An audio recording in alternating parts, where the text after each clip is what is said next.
We spend a massive chunk of our lives at work, but how often do we actually stop and think about what makes the people around us tick? Why is it that one colleague seems to thrive on chaos, while another needs everything to be perfectly planned?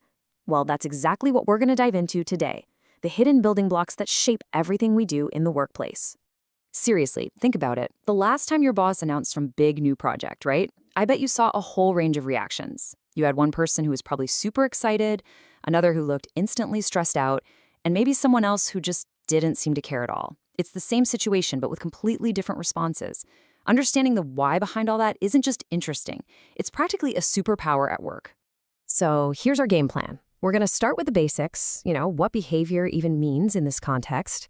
Then we'll look at the 4 big factors that influence it. After that, we'll really get into the good stuff: personality, perception, learning, and motivation.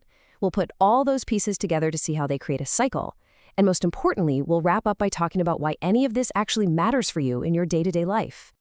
Okay, first things first. Before we can deconstruct it, we need to make sure we're all on the same page. What are we really talking about when we use a term like individual behavior at work? It sounds pretty straightforward, but it covers, well, everything. It's how you decide to word an email to your manager. It's how you react when a deadline gets moved up. It's how you collaborate, or don't, in a team meeting. It is literally the sum total of all your actions and reactions in a professional environment. So what's pulling the strings behind the scenes? Well, it's not just one thing. It turns out our behavior is the result of this fascinating mix of different forces. Let's get a bird's eye view of the 4 main categories. This gives us a really nice, clean overview. Think of these 4 things as the main ingredients in the recipe of our behavior. You've got the stuff going on inside you, that's the personal and psychological stuff, and then you have the forces acting on you from the outside, that's the organizational and environmental factors. Let's break those down a little more. So when you put it all together, it's pretty clear, right?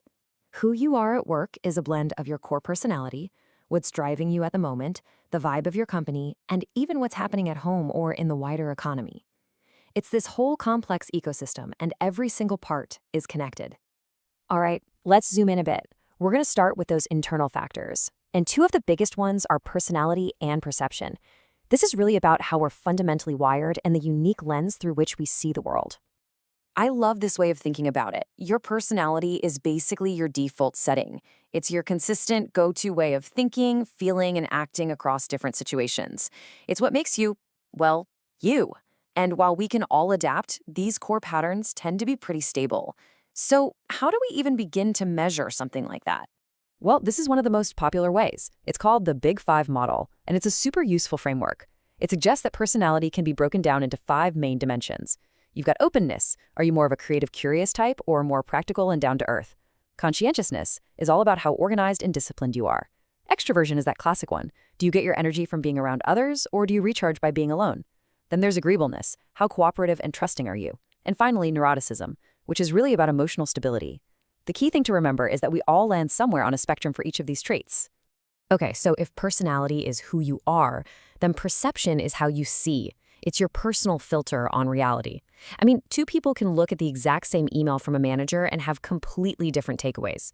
One person sees it as encouraging, the other sees it as critical. That's perception in action. And it happens in these 4 steps. First, we have selective attention. We're bombarded with information, so our brains have to pick and choose what to focus on. Then our minds organize that information into patterns that make sense to us. Next up is interpretation. This is where we assign meaning based on our past experiences, our values, our personality. And finally, all of that leads to a response, a feeling, or an action based on our unique interpretation. All right, on to our next set of building blocks, learning and motivation. If personality and perception are about who we are and what we see, then learning and motivation are about how our behavior gets shaped and what actually gets us to move in the first place. So learning isn't just about textbooks and classrooms. In this world, it's anytime our behavior changes because of an experience we've had. You touch a hot stove once, you learn pretty quickly not to do that again. You get a ton of praise for a well-done report, you learn that putting in that effort pays off. And we learn in a few key ways. There's learning through simple association or classical conditioning. Like if every time a certain client emails you, it's bad news, you might start to feel a little dread just seeing their name pop up in your inbox. Then there's learning through consequences or operant conditioning. This one's simple. get rewarded for a behavior, you're more likely to do it again. And finally, a huge one at work is social learning. Basically, learning by watching other people. You see a top performer handle a client a certain way, you might decide to try that approach yourself. And that brings us to the engine that drives it all, motivation. This is the force that dictates how hard you're going to push, what you're actually aiming for, and how long you're willing to stick with it when things get tough. It's the why behind all of our effort. One of the best ways to think about this is Herzberg's two-factor theory. He basically said there are two different buckets of things at work. The first are hygiene factors. Think of things like your salary or company policies. If these things are bad, you'll be really unhappy. But just having them doesn't make you love your job. They just prevent dissatisfaction. On the other side, you have the motivators. These are the things that do make you love your job. Stuff like feeling a sense of achievement, getting recognition, or doing work that feels meaningful. Those are the things that really drive performance. Okay, so we've looked at all the individual pieces of the puzzle, right? Personality, perception, learning, and motivation. Now for the really cool part. Let's see how they all link together in this dynamic, continuous cycle. This is it, all laid out. You can see how one thing flows right into the next. It all starts with your core personality. That personality shapes your perception of the world. Your perception, combined with what you've learned from past experiences, then fuels your motivation. And finally, that motivation is what drives your actual behavior. The big idea here is that it's all connected. Let's take that extrovert from before. Their personality makes them perceive a networking event as an exciting opportunity. That perception motivates them to go and talk to people. If they have a great time and make good connections, they've just learned that this is a rewarding behavior, which will make them even more motivated to do it next time. You see, it's a constant feedback loop. So we've gone through all this theory, but what's the bottom line? Why should any of this matter to you, whether you're leading a team or you're just trying to be a better team member? This quote just nails it. This stuff isn't just academic. It's a practical toolkit. If you're a manager, understanding these building blocks helps you build a team where people can actually thrive. And honestly, for every single one of us, it's about gaining a much deeper, more empathetic understanding of ourselves and the people we spend so much of our time with. When you can start to see the why behind what someone does, you can see their personality traits, guess at their perceptions, understand their motivators, everything changes.